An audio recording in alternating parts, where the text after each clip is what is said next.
أعوذ بالله من الشيطان الرجيم. بسم الله الرحمن الرحيم.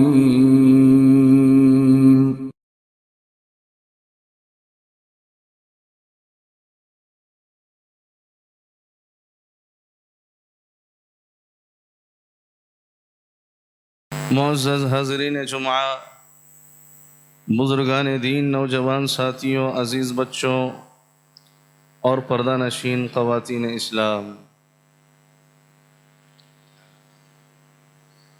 آج خطبہ جمعہ میں آپ کے سامنے شاہ امم کی معاشی زندگی کے حوالے سے کتاب و سنت کی روشنی میں چند باتیں رکھنا چاہوں گا۔ اللہ سے دعا گو ہوں کہ پروردگارہ ان باتوں کو بغور سننے، سمجھنے اور اس پر عمل کرنے کی ہم سب کو توفیق عطا فرمائے۔ حضرات گرامی، دینی حیثیت سے اگر نبی کریم صلی اللہ علیہ وسلم کی شخصیت کا موازنہ کیا جائے تو معلوم ہوتا ہے کہ آپ اللہ کے پیغمبر ہیں، آپ اللہ کے رسول ہیں۔ اور اگر دنیاوی اعتبار سے آپ کو دیکھا جائے تو آپ کسی بادشاہ سے، کسی فرما روا سے کم نہیں تھے۔ یہ اور بات ہے کہ اللہ کے نبی صلی اللہ علیہ وسلم نے فقر و فاقے اور ناداری کی زندگی کو پسند کیا ہے۔ دنیا کے اور بادشاہوں کا حال تو آپ جانتے ہیں کہ وہ کس طرح سے اپنے آپ کو دکھاتے ہیں، ان کا روب دبدبا کیسے ہوا کرتا ہے۔ لیکن سبحان اللہ، قربان جائیے نبی کریم صلی اللہ علیہ وسلم کے سادگی پر اور آپ کا معمولی سی زندگی پر، کہ آپ معمولی سی زندگی گزارتے تھے اور سامنے والوں کے دلوں میں آپ کا رعب اور آپ کا دبدبا تھا، اور سب آپ کی حاکمیت کو، آپ کی عمارت کو، آپ کی قیادت کو تسلیم کرتے تھے۔ سبحان اللہ، اتنے سادے رہا کرتے تھے پیارے نبی صلی اللہ علیہ وسلم۔ باہر سے کوئی اجنبی آتا تو اسے یہ معلوم کرنا مشکل ہو جاتا کہ کون اللہ کا نبی ہے، کون اللہ کا پیغمبر ہے۔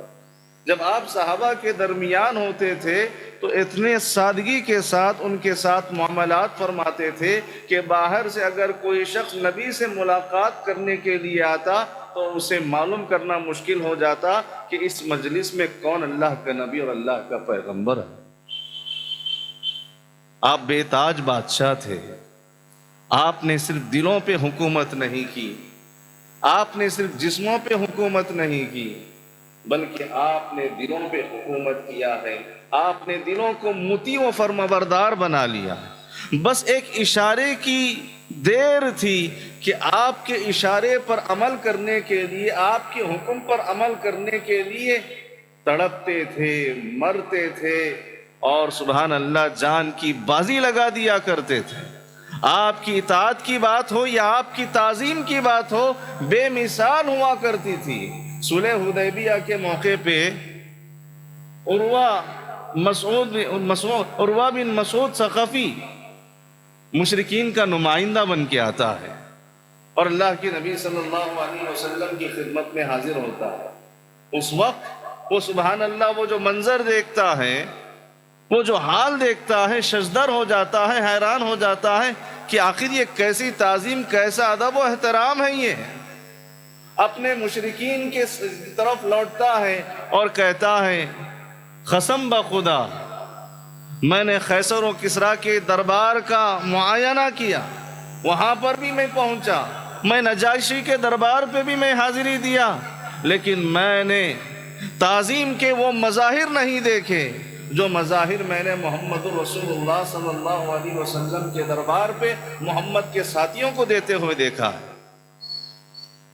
حضرات گرامی، نبی کریم صلی اللہ علیہ وسلم کی زندگی کیسی تھی، اس پر ہم تھوڑا سا طائرانہ نظر ڈالتے ہیں۔ آپ کا کھانا پینا کیسا ہے؟ آپ کا گزر بسر کیسا ہے؟ آپ کس طرح سے زندگی گزارا کرتے تھے؟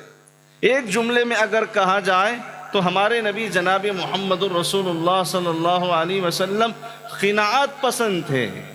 زہد و تقوی کی آپ نے زندگی گزاری، قناعت پسندی کی زندگی آپ نے گزاری.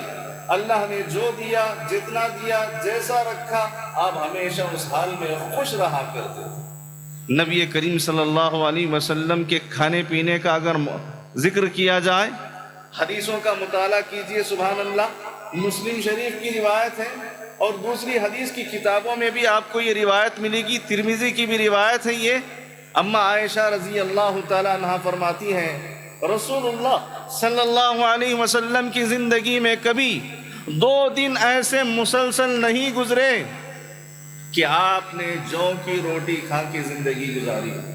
مسلسل 2 دن ایسے نہیں گزرے کہ آپ نے جو کی روٹی کھا کے آسودہ حال آپ ہوئے ہوں، یہاں تک کہ آپ دنیا سے رحلت فرما گئے، دنیا سے رخصت ہو گئے.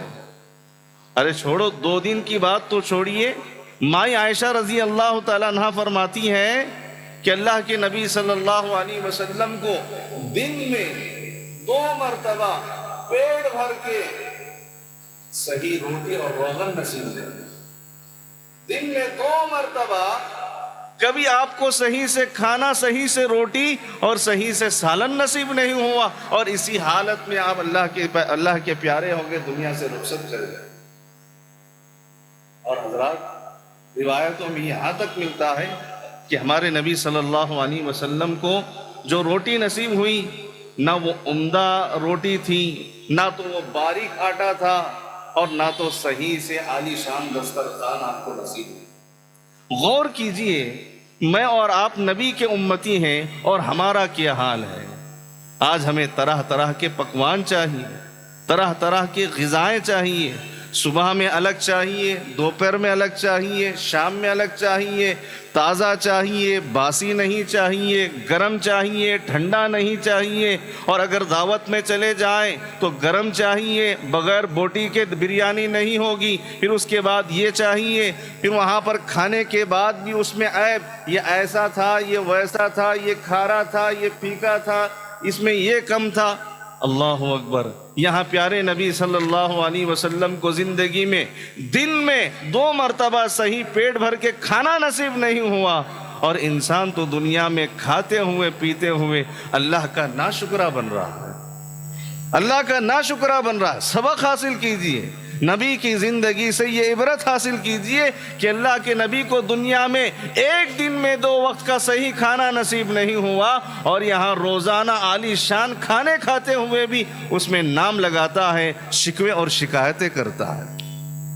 ما یفعل اللہ بعذابکم ان شکرتم وآمنتم. اللہ تعالیٰ کو اپنے بندوں کو عذاب دے کے کیا ملے گا؟ اگر وہ نافرمانی کرتے ہیں تو ظاہر سی بات ہے ان کو عذاب دینا پڑتا ہے، اور اگر وہ فرما بردار ہو جائے، شکر گزار ہو جائے، اس کے مطیع فرما بردار بن جائے، اسے کیا ضرورت ہے عذاب دینے کی؟ اسے کیا ضرورت ہے ایک انسان کی زندگی کو تنگ دست اور مصیبت سے دوچار کرنے کی؟ اللہ رب العالمین کے مطیع اور فرما بردار بنیے، قناعت اور شکر گزاری کی زندگی گزاریے میرے بھائی. نبی کریم صلی اللہ علیہ وسلم کتنے بھوکے رہتے تھے، اور آپ کو کیسی غذا نصیب ہوتی تھی. ام ہانی کے گھر ایک مرتبہ اللہ کے نبی چلے گئے، اور وہاں جانے کے بعد آپ نے کہا کیا کچھ ہے کھانے پینے کے لیے؟ کیا کچھ ہے کھانے پینے کے لیے؟ آپ نے دریافت کیا. جواب کیا ملتا ہے؟ جو کی سوکھی روٹیوں کے ٹکڑے پڑے ہوئے ہیں، سوکھے روٹی کے ٹکڑے پڑے ہوئے. اللہ کے نبی کریم صلی اللہ علیہ وسلم وہ سوکھی روٹیاں جو ٹکڑوں کی شکل میں اللہ کے نبی اسے کھا لیتے ہیں. اور حدیثوں میں یہاں تک آتا ہے، بھوک کی شدت کا یہ عالم تھا، بھوک کی تڑپ کا یہ عالم تھا کہ غزوہ احد میں حضرت انس فرماتے ہیں میں نے اپنی آنکھوں سے دیکھا کہ آپ کا پیٹ پورا اندر گیا ہوا تھا، اور آپ نے اپنے پیٹ پہ پتھر باندھے ہوئے تھے. بھوک کی شدت کے مارے آپ پیٹ پہ پتھر باندھے ہوئے تھے. اللہ اکبر. یہ ساری حدیثیں مجھے بھی آپ کو یہ عبرت اور یہ نصیحت لینے کی اس سے ضرورت ہے کہ ہم اللہ رب العالمین کے ہمیشہ شکر گزار بندے بنے، اور اللہ تعالیٰ جب ہماری امتحان اور آزمائش لے تو اس میں صبر کرنے کی ہم کوشش کریں۔ اسی طریقے سے میرے بھائیوں، آپ صلی اللہ علیہ وسلم ہی صرف بھوکے اور پیاسے نہیں تھے، آپ کی ہی زندگی صرف تنگ دست نہیں تھی، بلکہ آپ کے گھر والوں کا بھی یہی معاملہ تھا۔ آپ کے گھر والوں کی بھی یہی حالت تھی کہ ان کے گھروں میں بھی صحیح سے کھانا نصیب نہیں تھا، صحیح سے پانی اور روٹی نصیب نہیں تھا۔ ابن عباس رضی اللہ تعالیٰ حدیث کے راوی ہیں، ترمذی کی روایت ہے، فرماتے ہیں رسول اللہ صلی اللہ علیہ وسلم اپنی بیویوں کے ساتھ کئی راتیں فقر و فاقے میں گزارا کرتے تھے، کئی راتیں فقر و فاقے میں گزارا کرتے تھے، اور فرماتے ہیں نبی کریم صلی اللہ علیہ وسلم کو اس وقت اور آپ کے گھر والوں کو اس وقت صحیح سے کھانا نصیب نہیں ہوتا تھا، صحیح سے جو نصیب نہیں ہوتا تھا۔ جو یعنی بارلی نبی کے زمانے کی سب سے زیادہ کھائی جانے والی غذا تھی، وہ غذا بھی اللہ کے نبی صلی اللہ علیہ وسلم کو اور اپنے گھر والوں کو نصیب نہیں تھی۔ اما عائشہ رضی اللہ تعالیٰ عنہ فرماتی ہیں، صحیح بخاری کی روایت ہے، کیا فرماتی ہیں؟ 2 مہینے گزر جاتے تھے، امہات المؤمنین کے گھر میں چولہا نہیں جلا کرتا تھا۔ 2 مہینے گزر جایا کرتے تھے، چولہا جو ہے نہیں جلا کرتا۔ اور آج میرے اور آپ کے گھر میں بغیر کسی مبالغے کے 1 مہینے کا اور کسی کے گھر میں 2 3 مہینے کا راشن کھانا پانی رکھا ہوا ہے، اس کے باوجود اس فانی دنیا کے پیچھے پڑے ہوئے ہیں، دنیا کے مال و دولت کے پیچھے ہم پڑے ہوئے ہیں۔ غور کیجیے اللہ کے نبی صلی اللہ علیہ وسلم کا گھرانہ کیسا ہے، کھانے پینے کی کتنی تنگی اور کتنی پریشانی تھی۔ 2 مہینے تصور سے باہر ہیں، 2 مہینے۔ آج 1 دن کا روزی روٹی اگر ہمارے پاس ہے، 1 ہفتے کی ہے تو ہم پریشان ہوتے ہیں، اب 1 ہفتے کے بعد کیا ہوگا؟ وہاں تو 2 مہینے تک چولہا نہیں جل رہا ہے۔ اور پھر روایتوں میں یہاں تک آتا ہے، بھوک اور پیاس کا یہ عالم تھا کہ 2 مہینے تک چولہا نہیں جلتا تھا۔ کوئی انصاری پڑوسی ہوتا تھا، وہ انصاری پڑوسی جب لا کے دودھ دیا کرتا تھا، وہ دودھ اللہ کے نبی خود پیتے ہوئے اپنے گھر والوں میں تقسیم کرتے تھے، اپنے بیویوں کو پلایا کرتے تھے۔ یہ نبی کریم صلی اللہ علیہ وسلم کا گھرانہ ہے، یہ آپ کی معاشی زندگی ہے، یہ آپ کے دنیا کے اندر آپ ایک سرتاج تھے، آپ حاکم تھے، آپ بادشاہ تھے، اور آپ سے بڑھ کے اس دنیا میں کوئی افضل نہیں تھا۔ لیکن سبحان اللہ، قربان جائیے، لاکھوں درود و سلام نازل ہو میرے اور آپ کے نبی جناب محمد الرسول اللہ صلی اللہ علیہ وسلم پر، کہ آپ نے کس طرح اپنی پیٹ کی قربانی دی۔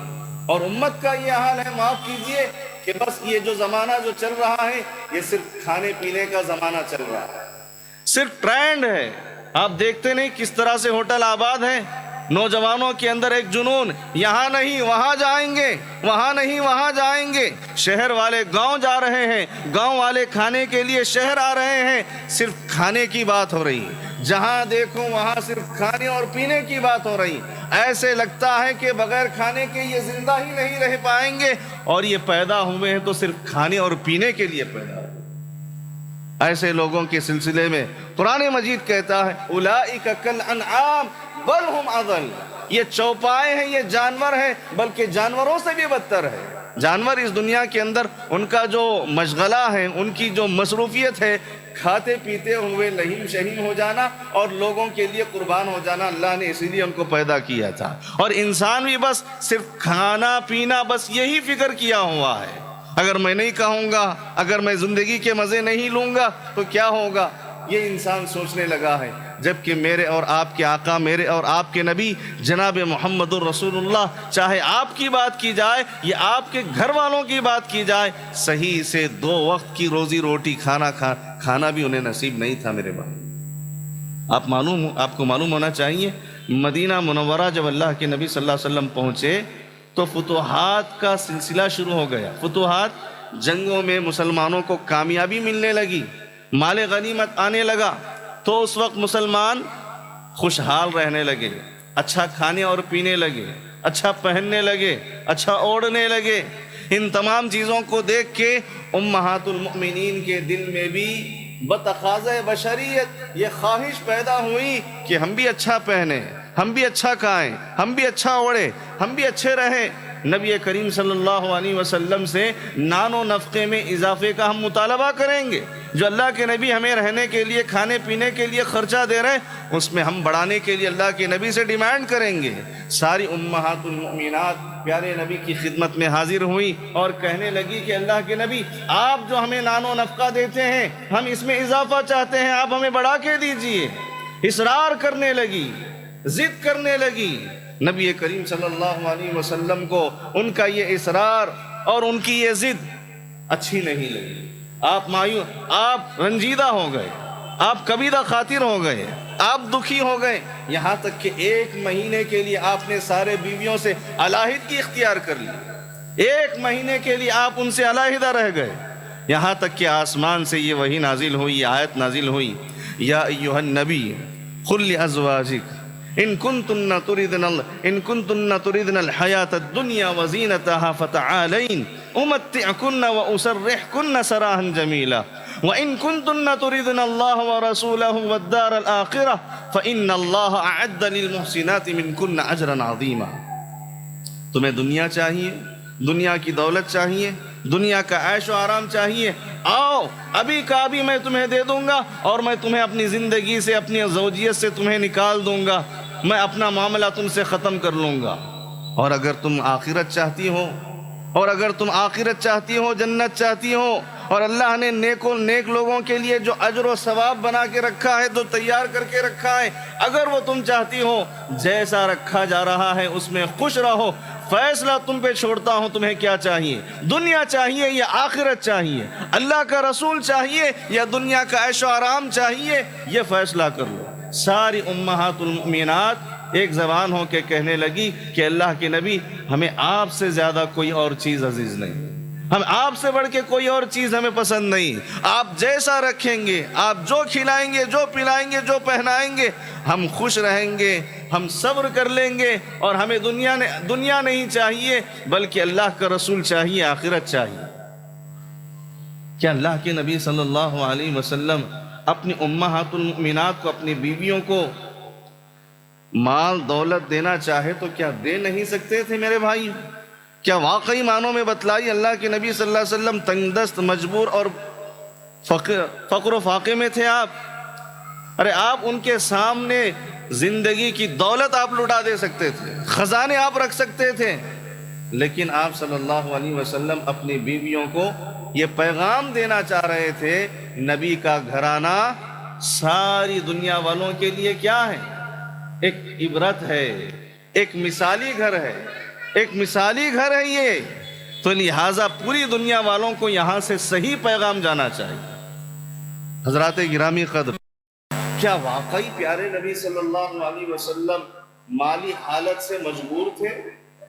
کیا واقعی نبی کریم صلی اللہ علیہ وسلم مالی حالت سے فقر و فاقے اور غربت میں تھے؟ آپ کے پاس کھانے پینے کے لیے مال دولت پیسہ نہیں تھا؟ اللہ اکبر! اگر ایسی سوچ ہے تو پھر فوراً اسے اپنے ذہن سے نکال دیجئے، چونکہ اس دنیا میں نبی سے بڑھ کے کوئی امیر ترین انسان نہیں گزرا، آپ سے بڑھ کے کوئی فیاض اور سخی انسان نہیں گزرا، آپ سے بڑھ کے اس دنیا میں اللہ کی راہ میں لٹانے والا، قرض کرنے والا نہیں گزرا، آپ سے بڑھ کے اس دنیا میں کوئی اچھی زندگی گزارنے اور اپنے بیویوں کے ساتھ اچھا سلوک کرنے والا یا ان کو کھلانے پلانے والا نہیں گزرا اللہ کے نبی صلی اللہ علیہ وسلم سے بڑھ کے۔ لیکن میرے اور آپ کے نبی نے اس دنیا کے اندر رہتے ہوئے دنیا کے عیش و آرام کو پسند نہیں کیا، دنیا کے چین و سکون کو آپ نے پسند نہیں کیا۔ آپ کی نظریں صرف دنیا کے مال و دولت پر نہیں تھی، آپ کی نظریں آخرت پر تھی، آپ کی نظریں دنیا کے خزانے سونے چاندی پر نہیں تھی، دینار و درہم پر نہیں تھی، بلکہ اللہ پر تھی اور اللہ کی بنائی جنت اور اس کی نعمتوں پر تھی۔ اسی لیے آپ نے ٹھکرا دیا، آپ نے پسند نہیں کیا دنیا کی دولت اور دنیا کے مال۔ کیا کیا اللہ کے نبی نے؟ کیا فرمایا؟ ترمذی کی روایت ہے، حدیث کے الفاظ ہیں، اُرِزَ عَلَيَّ رَبِّي لِيَجْعَلَ لِي بَطْحَاءَ مَكَّةَ ذَهَبًا۔ اللہ کی طرف سے نبی کریم صلی اللہ علیہ وسلم کو آفر دیا جانے لگا، اے پیغمبر آپ اجازت دیجیے، آپ حکم صادر کیجئے، مکہ کا یہ جو بتھا وادی ہے، اگر آپ کہیں تو اسے سونے کی وادی بنا دی جائے گی، آپ کہہ دیں تو اسے سونے کی وادی بنا دی جائے گی۔ نبی کریم صلی اللہ علیہ وسلم نے کیا جواب دیا؟ قلت یا رب لا یا رب، اے پروردگارہ مجھے اس کی ضرورت نہیں ہے، مجھے اس کی ضرورت نہیں ہے، میں نہیں چاہتا دنیا کی دولت، دنیا کی رنگینی، دنیا کا آرام، دنیا کا چین، مجھے نہیں چاہیے یہاں کی کوئی دولت، یہاں کے اسباب، یہاں کے عیش و آرام۔ بس اتنی گزارش ہے پروردگارہ، دنیا کے اندر میری یہ گزارش ہے، میری یہ التجا ہے کہ یہاں پہ تو مجھے ایک دن آسودہ رکھ اور ایک دن تو مجھے بھوکا رکھ دے، ایک دن تو مجھے آسودہ رکھ اور ایک دن تو مجھے بھوکا رکھ۔ جب آسودہ ہو جاؤں، جب میں کھا پی لوں تو تیری حمد و ثنا اور تیرا شکر گزار میں بندہ بنوں، اور جب میں بھوکا ہو جاؤں، جب میں پیاسا ہو جاؤں، جب مجھے بھوک اور پیاس ستائے تو اس وقت میں تجھے یاد کرنے والا، اس وقت میں تیرا ذکر کرنے والا بن جاؤں۔ بس دنیا کے اندر تو مجھے اس حیثیت سے زندگی گزارنے کی توفیق۔ نبی کریم صلی اللہ علیہ وسلم کے پاس دولت اور خزانے کی میرے بھائیوں کوئی کمی نہیں تھی۔ پیارے نبی یہ کہا کرتے تھے صحابہ سے کہ اللہ کی طرف سے یہ حکم ملا ہوا ہے، یہ جو احد پہاڑ دیکھ رہے ہیں، اے پیغمبر آپ کے لیے اس احد پہاڑ کو سونے سے بھر دیا جائے گا۔ لیکن نبی کریم صلی اللہ علیہ وسلم کہتے تھے اگر یہ میرے لیے سونے سے بھی بھر دیا جائے، میں پسند نہیں کروں گا کہ میرے گھر میں 3 دن سے زیادہ 1 دینار بھی باقی رہے، 3 دن گزر جائے، 3 راتیں گزر جائیں اور میرے گھر میں 1 دینار بھی باقی رہے، میں اس کو پسند نہیں کروں گا۔ مطلب آپ یہ کہنا چاہ رہے ہیں اگر احد پہاڑ کے بھر کی دولت بھی میرے پاس ہوتی تو اسے میں اللہ کی راہ میں خرچ کرنا، اللہ کی راہ میں قربان کرنا چاہتا، 1 دینار بھی رکھنا پسند نہیں کروں گا۔ ہاں اگر قرض کا معاملہ ہے، اسی حدیث کے آگے کے الفاظ، ہاں اگر قرض کا معاملہ ہے تب پھر وہ قرض ادا کرنے کے لیے جتنے پیسے کی ضرورت ہوتی ہے اتنا رکھوں گا تاکہ قرض دار کو اس کا قرض ادا کر دو، ورنہ باقی جتنا مال ہے اسے اللہ کی راہ میں خرچ کرنے کو پسند کروں۔ میرے بھائیوں، نبی کریم صلی اللہ علیہ وسلم جب مکہ مکرمہ سے مدینہ منورہ آئے تو آپ کے گھر کا کیا حال تھا؟ آپ کا کوئی ٹھکانہ نہیں تھا۔ ابو ایوب انصاری کے پاس آپ 6 مہینے رہے، پھر اس کے بعد مسجد نبوی کے اطراف و اکناف میں آپ نے حجرے تعمیر کی، حجرے بنائی، چھوٹے چھوٹے کمرے آپ نے بنائے۔ آپ صلی اللہ علیہ وسلم اپنی بیویوں کو بلا کے ان حجروں میں آباد کیے تھے۔ وہ جو حجرے تھے چھوٹے سے حجرے تھے، مٹی سے بنے ہوئے تھے، اور دیواریں اس کی جو تھی اس کے اندر شگاف اور دراڑیں پڑی ہوئی تھی۔ اس کا جو چھت تھا وہ کھجوروں کی شاخوں سے بنا ہوا تھا، اور جو اس کا سائز تھا نا، اس کا سائز سیرت نگار لکھتے ہیں 6 یا 7 سے زیادہ بڑھ کے نہ تھا، 6 ہاتھ یا 7 ہاتھ سے زیادہ بڑھ کے نہ تھا۔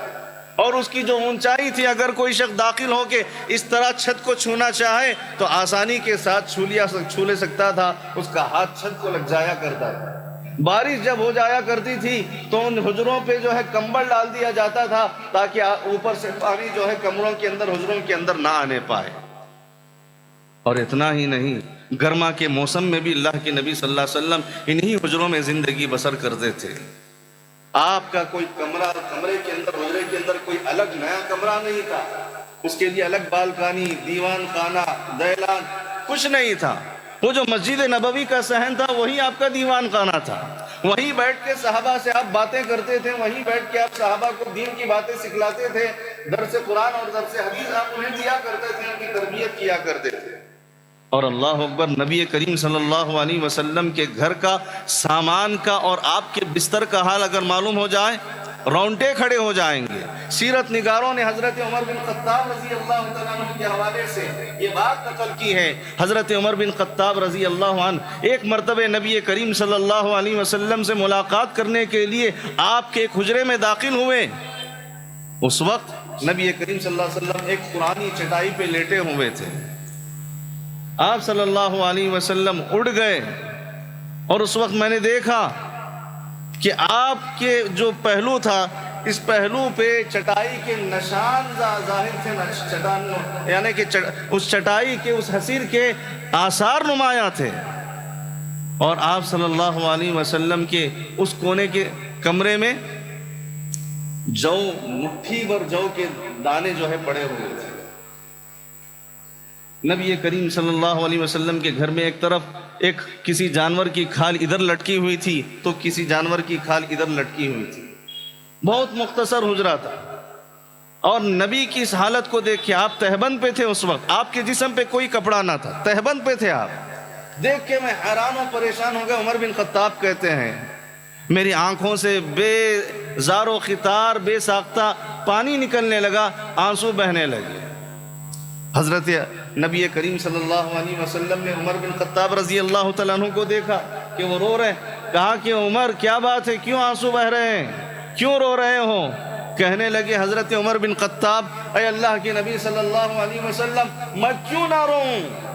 قیصر و کسریٰ جو عبادت سے غافل ہے، جو کافر ہیں، جو مشرک ہیں، وہ بڑے چین و سکون اور آرام کی زندگی گزار رہے ہیں، عالی شان زندگی انہیں میسر ہے، اور آپ اللہ کے رسول، اللہ کے پیغمبر، آپ سے بڑھ کے اس دنیا میں کوئی افضل ترین انسان نہیں، لیکن آپ کی ناداری اور آپ کی غربت کا یہ عالم ہے کہ آپ جب چٹائی سے، آپ ایک معمولی سی چٹائی پہ لیٹے ہوئے ہیں اور آپ سو کے اٹھ رہے، تو اللہ کے نبی آپ کے جسم کے اوپر نشانات ہیں چٹائی کے۔ نبی کریم صلی اللہ علیہ وسلم نے حضرت عمر بن خطاب رضی اللہ تعالیٰ عنہ کو تاریخ ساتھ جملہ کہا، آپ نے کہا یا ابن خطاب اما ترضى ان تكون لنا الآخرہ، اے ابن خطاب، اے خطاب کے بیٹے عمر، کیا تجھے یہ بات پسند نہیں، کیا تجھے یہ بات پسند نہیں کہ ہمارے لیے اللہ تعالیٰ کے پاس آخرت اور اس کی نعمتیں ہوں، اور قیصر و کسریٰ کے لیے دنیا اور دنیا کی دولت ہو؟ کیا کریں گے ہم یہاں رہ کے؟ میری ایک حدیث میں اللہ کے نبی نے یہ بھی فرمایا، میری حالت تو ایسے ہے، میں دنیا کے اندر ایک مسافر ہوں، میں ایک مسافر کی طرح زندگی گزارنے کے لیے آیا ہوں۔ میری زندگی کا حال یہ ہے کہ اگر کوئی مسافر سفر میں نکل جائے، گرمی کی وجہ سے دوپہر میں آرام کرنے کے لیے کسی درخت پہ جو ہے درخت کے نیچے لیٹ جائیں، اور پھر جیسے ہی آرام کر لیا اٹھ کے سیدھے جو ہے اپنے منزل کی طرف رواں دواں ہو گیا، میں بھی اس دنیا کے اندر اسی حیثیت سے آیا ہوا ہوں۔ تو اللہ کے نبی اس وقت یہ پیغام دینا چاہ رہے ہیں کہ دیکھو میں مسافر کی حالت سے اس دنیا کے اندر ہوں، ہر کسی کو مسافر کی حالت میں دنیا میں زندگی گزارنی چاہیے۔ خلاصہ کلام یہ ہے کہ یہ اللہ کے نبی ہے، سب سے افضل انسان ہے، دنیا میں زندگی کا یہ عالم ہے۔ میں اور آپ شکر گزار بندے بننے کی کوشش کریں، صبر کریں، اور زندگی میں آنے والے آزمائشوں میں کامیاب ہونے کی کوشش کریں۔ اللہ تعالیٰ سے دعا ہے کہ اللہ تعالیٰ کہنے سننے سے زیادہ نیک عمل کی توفیق عطا فرمائے، نبی صلی اللہ علیہ وسلم کی زندگی سے ہمیں عبرت و نصیحت حاصل کرنے کی توفیق عطا فرمائے، اور ہر حال میں ہمیں اللہ تعالیٰ کی نعمتوں کو کھاتے ہوئے اس کا شکر ادا کرنے کی توفیق عطا فرمائے۔ آمین یا رب العالمین۔ اقول